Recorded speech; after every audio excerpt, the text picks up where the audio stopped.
बोलिए शिव शंकर भोलेनाथ की जय।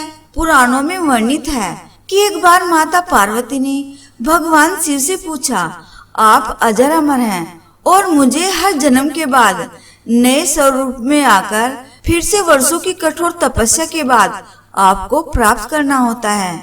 मेरी इतनी कठोर परीक्षा क्यों?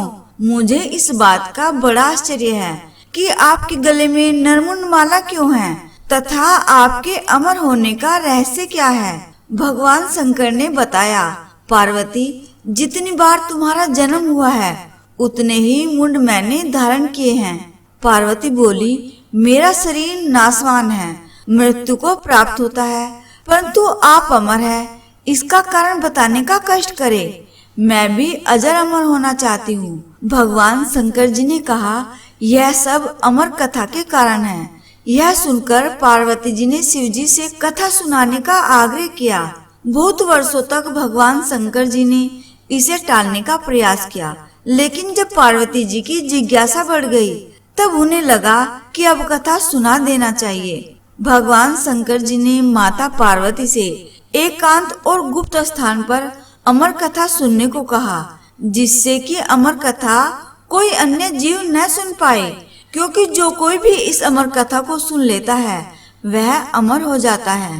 पुराणों के मुताबिक शिव जी ने पार्वती जी को इसी परम पावन अमरनाथ की गुफा में अपनी साधना की अमर कथा सुनाई थी, जिसे हम अमरत्व कहते हैं।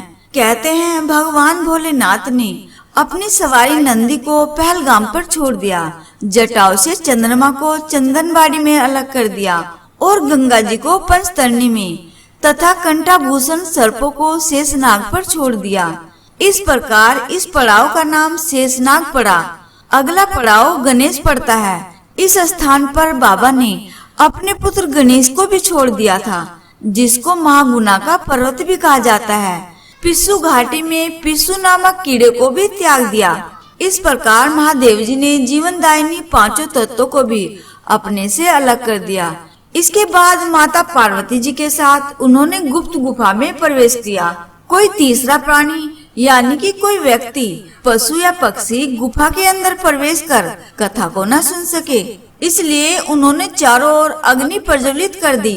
फिर महादेव जी ने जीवन के गूढ़ रहस्य की कथा माँ पार्वती जी को सुनाना शुरू किया, लेकिन कथा सुनते सुनते देवी पार्वती जी को नींद आ गई और वह सो गई, जिसका शिव जी को पता नहीं चला। भगवान शिव अमर होने की कथा सुनाते रहे। उस समय दो सफेद कबूतर शिव जी से कथा सुन रहे थे और बीच बीच में गूं गूं की आवाज निकाल रहे थे। शिव जी को लगा कि माता पार्वती जी कथा सुन रही है और बीच बीच में हुंकार भर रही है। इस तरह दोनों कबूतरों ने अमर होने की पूरी कथा सुन ली। कथा समाप्त होने पर शिव जी का ध्यान पार्वती जी की ओर गया, जो सो रही थी। जब महादेव की दृष्टि कबूतरों पर पड़ी तो वे क्रोधित हो गए और उन्हें मारने के लिए आगे बढ़े। इस प्रकार कबूतरों ने भगवान शिव से कहा कि हे प्रभु, हमने आपसे अमर होने की कथा सुनी है। यदि आप हमें मार देंगे तो अमर होने की यह कथा झूठी हो जाएगी।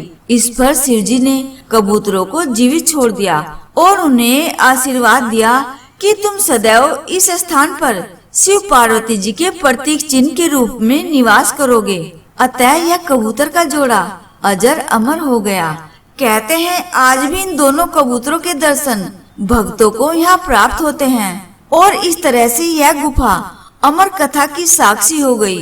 वह इसका नाम अमरनाथ गुफा के नाम से प्रसिद्ध हो गया।